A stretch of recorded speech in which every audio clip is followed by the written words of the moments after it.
Mata TV YouTube Indonesia dengan bangga mempersembahkan sebuah storytelling kekinian abad ini diangkat dari karya besar S.H. Mintarja yang sangat populer di masanya, berlatar belakang kisah tanah Jawa masa lampau, tepatnya di penghujung kejayaan kerajaan tanah Jawa dengan judul Api di Bukit Menoreh. Pada kesempatan yang sangat baik ini, kita masuk pada episode yang ke-84. Selamat menikmati. Pada episode sebelumnya telah diceritakan, tertatih-tatih prajurit itu berdiri. Sekali lagi ia memungut pedangnya yang terlepas. Kepalanya yang pening dan sakit itu masih mampu melontarkan berbagai pertanyaan tentang juru masak yang dianggapnya sudah menjadi gila. Juru masak yang malas itu tiba-tiba menjadi garang, segarang babi hutan jantan. Prajurit itu tak habis heran kenapa Ki Sumangkar yang malas itu dapat berubah menjadi seorang yang mampu melakukan perbuatan di luar dugaannya, bahkan melampaui segala kecepatan gerak yang pernah dilihatnya pada pemimpinnya yang disegani, Macan Kepatihan sekalipun. Meskipun demikian, prajurit yang masih dibakar oleh kemarahan itu sama sekali tidak puas mengalami perlakuan itu. Mungkin adalah kebetulan saja Ki Sumangkar mampu berbuat demikian. Ia benar-benar ingin membuktikannya. Karena itu kemudian dengan langkah yang gontai ia berjalan kembali ke sudut penjagaannya, minta izin kepada kawan-kawannya untuk mencari Ki Sumangkar ke dapur. "Kenapa kau?" bertanya seorang kawannya ketika ia melihat prajurit itu berjalan tertatih-tatih. "Tidak apa-apa," jawabnya. "Di mana orang tua itu? Bukankah yang kau kejar tadi Sumangkar? Apakah ia mencoba menyembunyikan sesuatu? Aku ingin melihatnya ke dapur." Kawan-kawannya tertawa. Mereka menyangka bahwa prajurit itu ingin mendapat sebagian dari hasil buruan orang tua itu. Dalam pada itu Ki Sumangkar berjalan terus. Sekali ia membelok dan menyusur jalan sempit menuju ke kemah Macan Kepatihan. Ia mengharap bahwa para pemimpin yang masih ada berada di tempat itu. Semakin dekat Ki Sumangkar dengan pintu kemah, hatinya menjadi semakin berdebar-debar. Sekali-sekali terbayang di wajahnya Senopati Jipang yang dipanggilnya itu bertempur sampai titik darahnya yang terakhir untuk melindungi anak buahnya. Kemudian terbayang pula Senopati muda dari Pajang yang berkata kepadanya bahwa ia akan mengusahakan pengampunan untuk mereka yang dengan kemauan sendiri karena kesadaran menyerah kepada pasukan-pasukan Pajang di Sangkal Putung. "Kedua-duanya adalah anak-anak muda yang perkasa," katanya di dalam hati. "Keduanya memiliki sifat yang mengagumkan, tetapi ternyata dalam olah keprajuritan, Senopati muda dari Pajang itu dapat melampaui Angger Tohpati. Bukan saja keterampilan bermain pedang, namun ternyata Senopati muda Pajang itu cukup cerdas dan bijaksana. Seandainya apa yang dikatakannya benar, pengampunan meskipun tidak mutlak, maka anak muda itu adalah anak muda yang terpuji." Ki Sumangkar menarik nafas dalam-dalam. Ternyata Untara telah mengizinkannya membawa mayat Macan Kepatihan untuk dikuburkannya. Tetapi kemudian terdengar ia bergumam, "Mudah-mudahan ini bukan sekedar suatu jebakan saja. Ternyata Angger Untara benar-benar mengirim orang untuk mengikuti aku." Namun terdengar kembali jawaban dari dasar hatinya, Bukankah Kiai Kringsing dapat melakukannya meskipun tidak mengikuti bekas kaki atau jejak siapapun? Dalam pada itu, langkah kaki Ki Sumangkar menjadi semakin dekat dengan pintu perkemahan macan kepatihan. Sekali lagi ia bertemu dengan seorang penjaga. Ketika penjaga itu melihatnya, segera ia menyapanya. "Siapa?" "Aku, Sumangkar." "Oh, kau mau kemana?" "Di mana Angger Sono Keling? Kau dapat rusa untuknya?" "Ya," sahut Ki Sumangkar pendek. "Di dalam kemah itu, mereka menunggu Raden Tohpati." Ki Sumangkar mengangguk, kemudian ia meneruskan langkahnya. Namun baru beberapa langkah ia mendengar prajurit itu bertanya dengan nada yang aneh. "Hei, Sumangkar, siapakah itu?"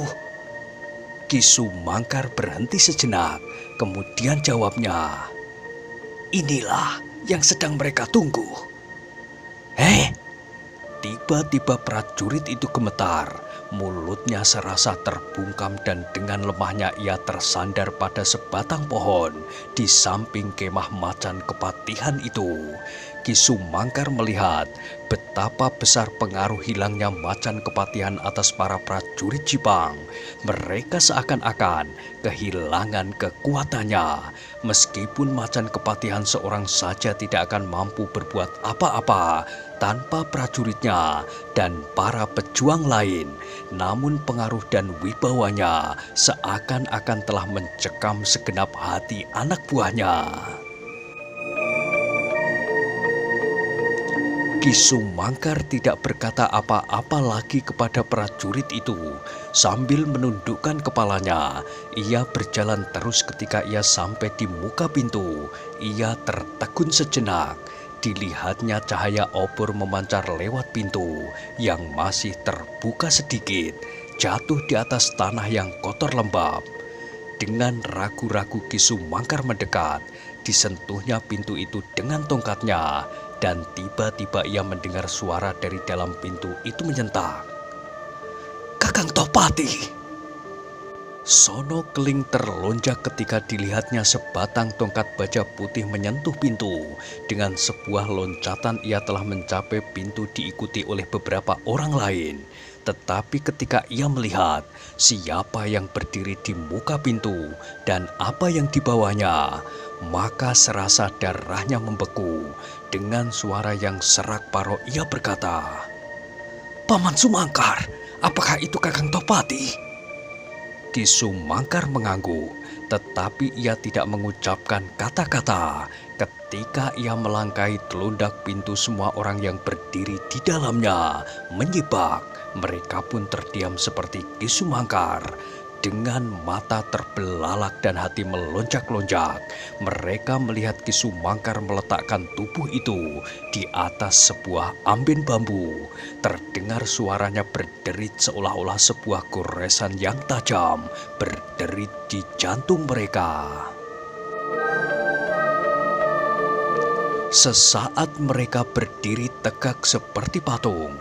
Semua mata tertancap kepada tubuh yang terbujur diam. Pakaiannya masih berwarna darah karena lukanya yang arang keranjang. Sedang di tubuh Ki Sumangkar pun darah itu meleleh membasahi pakaian orang tua itu pula. Ruangan itu menjadi sunyi senyap, tak seorang pun yang bergerak. Hanya hati merekalah yang bergelora, melonjak-lonjak menggapai langit seperti sebuah nyala api yang membakar gunung. Yang terdengar kemudian adalah desir angin yang menggerakkan dedaunan.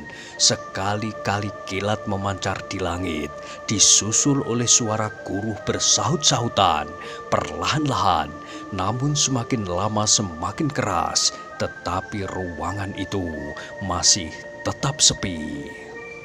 Hati mereka seakan-akan pecah ketika mereka mendengar Ki Sumangkar berkata sambil menunjuk tubuh Tohpati itu dengan tongkatnya, "Inilah orang yang kalian tunggu." Yang pertama-tama bergerak adalah Sono Keling. Selangkah ia maju mendekati tubuh yang terbujur itu. Sambil menggigit bibirnya, ia menunduk mengamat-amati mayat yang sudah membeku dingin. Sono Keling menarik nafas dalam-dalam. Luka itu luka arang keranjang. Tiba-tiba orang kedua sesudah macan kepatihan itu menggeram, seakan-akan ingin melontarkan tekanan yang menghimpit dadanya. Raden Tohpati terbunuh dengan luka arang keranjang karena ingin menyelamatkan kita, desah Sono Keling. Wajahnya yang ditimpa oleh sinar obor yang nyalanya bergerak-gerak, disentuh angin tampak menjadi tegang dan buas, seperti seekor serigala yang kehilangan anaknya. Sono Keling itu menggertakkan giginya sambil menghentakkan kakinya di tanah. Kembali ruangan itu tenggelam dalam kesenyapan. Hanya nafas-nafas mereka yang berkejaran terdengar seperti desah angin di luar yang menggetarkan dedaunan dan ranting-ranting. Sekali-kali kilat memancar di langit dan kembali suara guru terdengar bersaut-sautan, namun kemudian sunyi kembali. Tetapi tanpa sepengetahuan mereka, di luar gubuk yang satu itu, semakin lama semakin banyak orang-orang Jipang berkumpul. Mereka mendengar dari prajurit yang melihat Ki Sumangkar membawa mayat Tohpati memasuki gubuk itu. Berjejal-jejal mereka ingin menyaksikan apakah yang dikatakan oleh kawannya itu benar. Ki Sumangkar, Sono Keling dan orang-orang yang berada di dalam gubuk itu terkejut ketika mereka mendengar pintu berderak karena desakan orang-orang di luar. Ketika mereka berpaling, mereka melihat wajah-wajah yang kaku tegang. Sono Keling yang dibakar oleh luapan kemarahannya itu memandang mereka dengan mata yang menyala, seakan-akan dari matanya memancar dendam tiada taranya, seakan-akan dari matanya itu memancar tuntutan atas kesetiaan orang-orang Jipang kepada pemimpinnya itu. Ki Sumangkar melihat mata yang menyala itu. Ki Sumangkar menangkap apa yang terbersit dari pancaran itu. Karena itu ia menjadi berdebar-debar. Ia belum sempat menyampaikan pesan terakhir macan kepatihan kepada Sono Keling, kepada alap-alap Jolotundo, kepada pemimpin-pemimpin Jipang yang lain.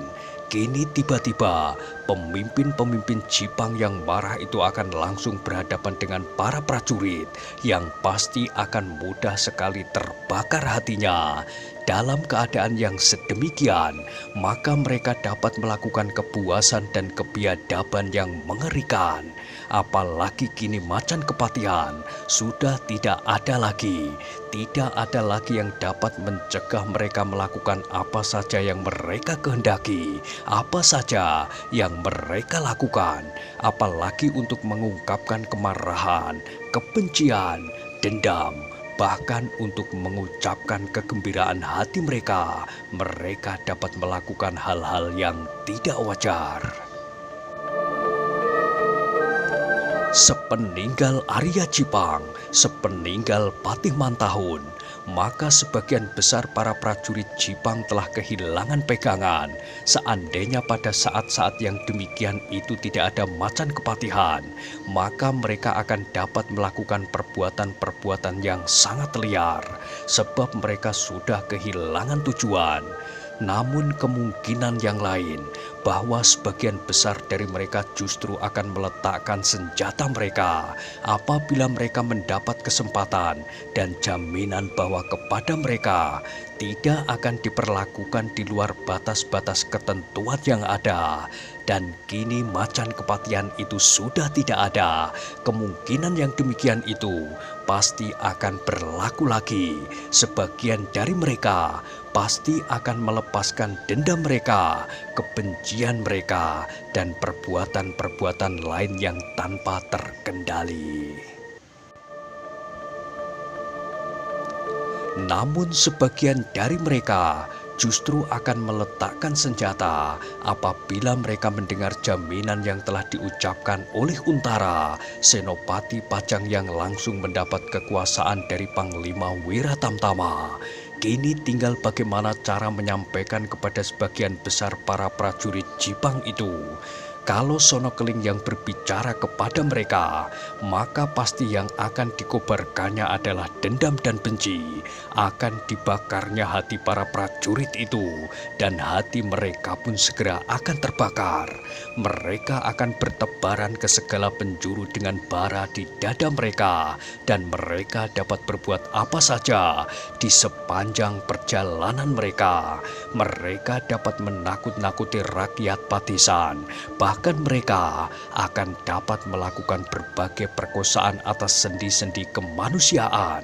Karena itu, Ki Sumangkar harus bertindak cepat, mendahului Sono Keling yang menjadi puas karena melihat macan kepatihan yang terbunuh dengan luka arang keranjang. Tetapi selagi Ki Sumangkar sedang menimbang-nimbang, maka yang terdengar dahulu adalah suara Sono Keling. "Hei, para prajurit Jipang yang berani, kini kalian dapat melihat betapa biadabnya orang-orang Pajang. Pemimpinmu terbunuh dengan luka arang keranjang." Dada Ki Sumangkar berdesir mendengar kata-kata itu. Kata-kata itu adalah permulaan dari cara Sono Keling membakar hati mereka. Dada Ki Sumangkar itu semakin bergelora ketika sekilas ia melihat mata yang menyala pada setiap wajah para prajurit Jipang. Dalam sinar obor yang kemerah-merahan, maka dilihatnya mata mereka seakan-akan melampaui panas api obor itu. Kali ini Ki Sumangkar tidak mau terlambat lagi. Karena itu maka segera ia menyahut. "Ya, lihatlah, Angger Macan Kepatihan telah meninggalkan kita. Macan Kepatihan yang garang ini telah bertempur untuk melindungi kalian, sehingga nyawanya sendiri telah dikorbankan." Semua orang yang berdiri di samping mayat yang terbujur diam itu, dan mereka mendengar kata-kata Ki Sumangkar dengan hati yang penuh haru. Namun Ki Sumangkar masih melihat bara di wajah-wajah mereka, bara yang justru semakin menjadi panas. Tetapi Ki Sumangkar berkata terus, "Nah, apakah yang akan kalian lakukan sebagai balasan budi yang tiada taranya itu?" Sono Keling sendiri menatap wajah Ki Sumangkar dengan gelora yang hampir menghimpit jalan pernafasannya. Yang pertama-tama berteriak adalah Sono Keling sendiri. "Pembalasan!" Tiba-tiba terdengar suara gemuruh di luar gubuk itu. "Ya, pembalasan! Pembalasan! Nyawa dengan nyawa, darah dengan darah!" Ki Sumangkar meredupkan matanya. Ia melihat tekad yang menggelora. Namun di antara suara yang bergemuruh itu, terdengar jantungnya sendiri berdentangan melampaui gemuruh suara orang-orang Jipang di luar gubuk itu. "Bagus!" teriak Ki Sumangkar. "Bagus! Kalian harus melakukan pembalasan." Ki Sumangkar berhenti sesaat, lalu diteruskannya. "Apakah kalian masih memiliki kesetiaan kepada pemimpin-pemimpinmu ini?" Para prajurit Jipang itu serentak menjawab, "Tentu, kami masih memiliki kesetiaan yang utuh." Ki Sumangkar memandang berkeliling. Sono Keling, alap-alap Jolotundo, orang-orang yang berdiri di dalam dan di luar gubuk itu. Dengan hati-hati ia berbicara terus. "Hei, orang-orang Jipang, aku menunggu saat Angger Tohpati menghembuskan nafasnya yang penghabisan. Aku menunggu saat-saat Raden Tohpati mengucapkan pesan-pesannya yang terakhir. Nah, apakah kalian ingin mendengar pesan yang terakhir itu?" "Ya, kami ingin mendengar," sahut mereka serentak. Ki Sumangkar terdiam sesaat. ia menjadi ragu-ragu apakah sudah tiba saatnya menyampaikan pesan terakhir itu. Apakah dengan demikian maka tidak akan menimbulkan salah paham pada para pemimpin Jipang yang masih ada. Namun Ki Sumangkar berjalan terus meskipun ia harus berhati-hati. Katanya, pesan itu amat sulit kita lakukan. Biar apapun yang harus kami lakukan, kami tidak gentar, sahut mereka serentak. Terlalu berat. Seakan-akan Ki Sumangkar bergumam kepada diri sendiri. Jangan memperkecil arti kami yang ada di sini, Paman, berkata Sono Keling dengan mata menyala. Apakah kau sangka kami tidak mempunyai cukup keberanian untuk melakukannya? Memang, sahut Ki Sumangkar, kesetiaan hanya dapat diwujudkan dengan perbuatan, bukan sekedar kata-kata dan janji. Namun apa yang harus kita lakukan seakan-akan berada di luar jangkauan kita semua. Bahkan selama ini belum pernah terpikirkan bahwa kita akan melakukannya. Ya, apakah menyerang jantung kota Pajang? Apakah kami harus berusaha membunuh Hadiwijoyo? Atau kami harus membalas dendam atas kematian Haryo Penangsang dengan berusaha membunuh Ngabei Loreng Pasar meskipun secara diam-diam? Atau Untara? Atau Widura? Atau apa? Apa yang harus kami lakukan? Teriak alap-alap Jolotundo. Ki Sumangkar menggeleng. Selangkah ia maju dengan tongkat baja putihnya terayun-ayun.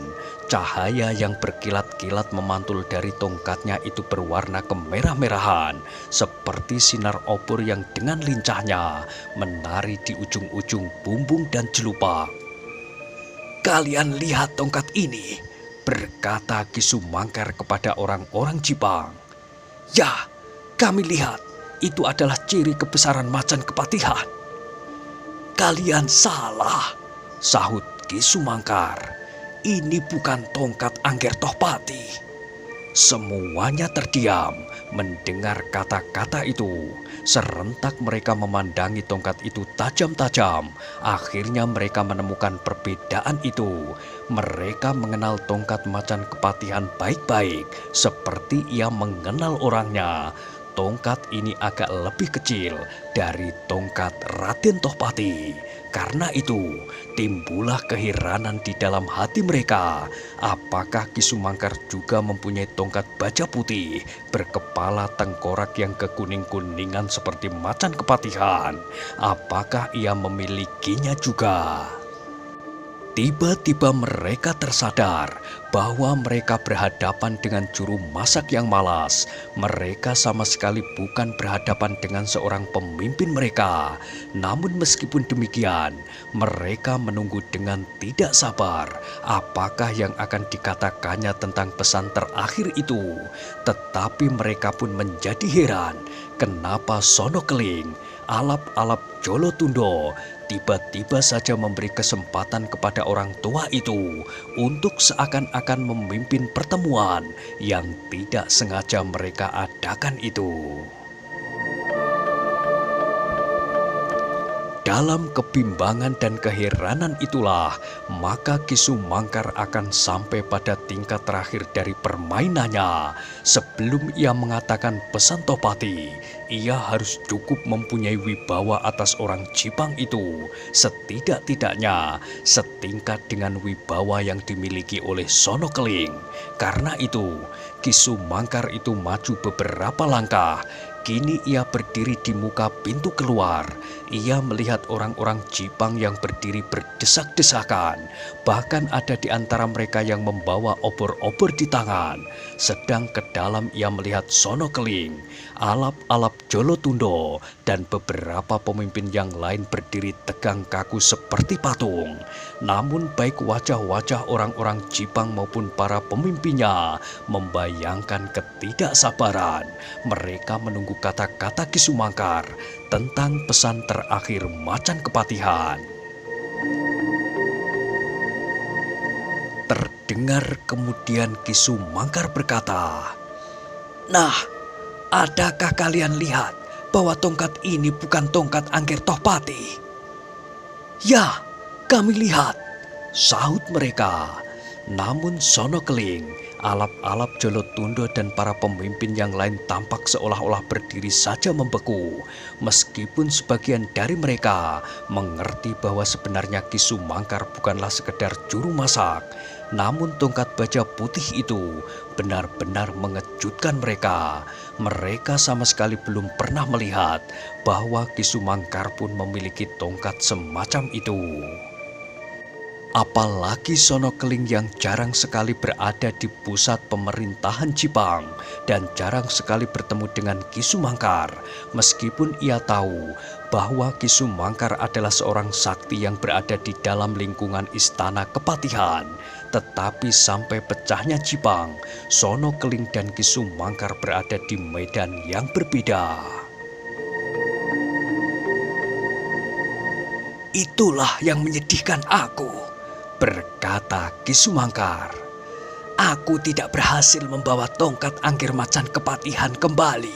Aku tidak dapat mengambilnya dari medan setelah Angger Macan Kepatihan terbunuh." Ki Sumangkar berhenti sesaat, kemudian katanya melanjutkan, "Tongkat ini adalah tongkatku." Ki Sumangkar melihat berpasang-pasang mata terbelalak karenanya, apalagi ketika mereka mendengar kata-kata Ki Sumangkar seterusnya. "Aku adalah paman guru dari Angger Macan Kepatihan. Nah, itulah aku dan itulah sebabnya maka Angger Macan Kepatihan mempercayakan pesannya kepadaku, sebab aku adalah saudara seperguruan Patih Mantahun." Gubuk itu menjadi sunyi senyap di dalam dan di luarnya, sesepi tanah pekuburan. Orang-orang yang berdiri tegak di halaman dan di dalam gubuk itu seperti tonggak-tonggak batang Kamboja yang membeku. Pengakuan Ki Sumangkar terdengar oleh sebagian besar dari mereka seperti suara guru yang meledak di langit. Orang-orang Jipang itu benar-benar terkejut.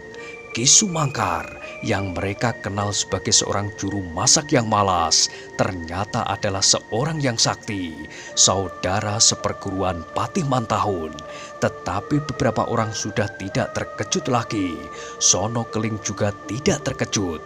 Siapapun Ki Sumangkar itu, bagi Sono Keling tidak ada bedanya, sebab ia sudah tahu sebelumnya bahwa Ki Sumangkar adalah seorang yang sakti.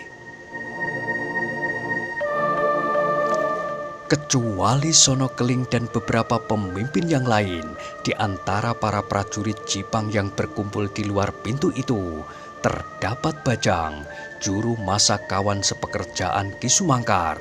Sambil tersenyum ia mengangguk-anggukkan kepalanya kepada orang yang berdiri di sampingnya. Ia berkata, "Aku sudah tahu lebih dahulu dari kalian semuanya." Kawannya mengerenyitkan alisnya sambil bertanya, "Dari mana kau tahu? Apakah kau sudah bertemu dengan Tundun?" "Belum. Anak itu belum bercerita kepadamu tentang Ki Tambakwedi dan Sidanti yang datang ke perkemahan ini ketika kalian sedang pergi berperang." "Aku belum bertemu dengan Tundun. Bagaimana ia bisa bercerita kepadaku?" "Mungkin Ki Lurah Sono Keling pun belum sempat mendengar laporan Tundun," berkata Bajang. "Ki Tambakwedi yang mengerikan itu datang bersama muridnya Sidanti. Kalau tidak ada juru masak yang malas itu, entahlah apa yang terjadi. Kami bertempur bersama-sama dengan semua orang yang ada di sini.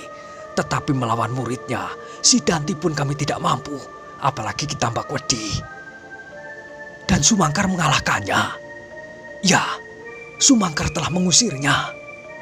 Orang yang mendengar cerita itu mengangguk-anggukkan kepalanya. "Pantas, pantas," gumamnya. Ketika mereka kemudian memandangi pintu gubuk itu, kembali mereka melihat Ki Sumangkar berdiri tegak seperti batu karang pinggir pantai.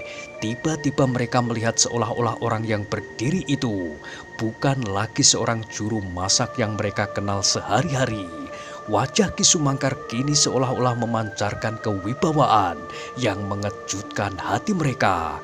Tongkat baja putih itu benar-benar mirip tongkat Tohpati, dan tongkat itu adalah milik Ki Sumangkar. Dalam pada itu terdengar Ki Sumangkar meneruskan, "Meskipun aku tidak berhasil membawa tongkat Angger Tohpati, namun aku telah memiliki tongkat yang serupa. Tongkat yang akan mampu melakukan apa saja, seperti yang dapat dilakukan oleh tongkat Angger Macan Kepatihan." Semua orang masih terdiam, namun mereka mulai dirayapi oleh kepercayaan bahwa sebenarnya Ki Sumangkar mampu berbuat seperti Macan Kepatihan. Namun Sono Keling yang mendengar kata-kata itu mengerutkan dahinya. Ia belum tahu pasti arah kata-kata Ki Sumangkar seterusnya. Tetapi sebagai orang kedua sesudah Tohpati, Sono Keling merasa berhak untuk memimpin prajurit-prajurit Jipang sepeninggal Macan Kepatihan. Sehingga dadanya mulai berdebar-debar melihat Ki Sumangkar mengangkat tongkat baja putihnya. Apakah Sumangkar akan langsung mengambil alih pimpinan dari Raden Tohpati?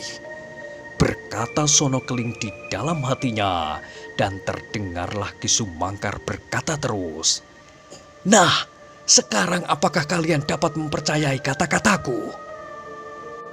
Kembali mereka terlempar dalam kesepian. Sesaat tak seorang pun yang menyahut, sehingga Ki Sumangkar menjadi ragu-ragu.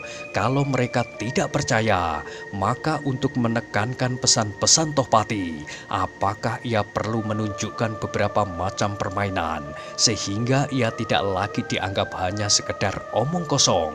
Tetapi tiba-tiba terdengar di belakang seseorang berteriak, "Aku telah melihat sendiri, Ki Sumangkar mengalahkan Ki Tambak Wedi." Semua orang berpaling ke arah suara itu, tetapi mereka tidak segera melihat siapakah yang berteriak-teriak itu.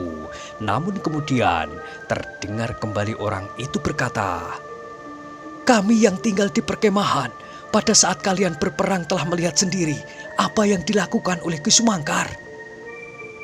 Beberapa orang segera mengenal bahwa suara itu adalah suara Bajang, seorang juru masak yang masih muda, kawan Ki Sumangkar. Beberapa orang menjadi justru bercuriga, apakah Bajang tidak sekedar mengangkat nama kawan sepekerjaannya. Namun tiba-tiba dari beberapa sudut terdengar orang-orang lain menyambut, "Ya, kami pun menyaksikan, kami telah menyaksikan sendiri."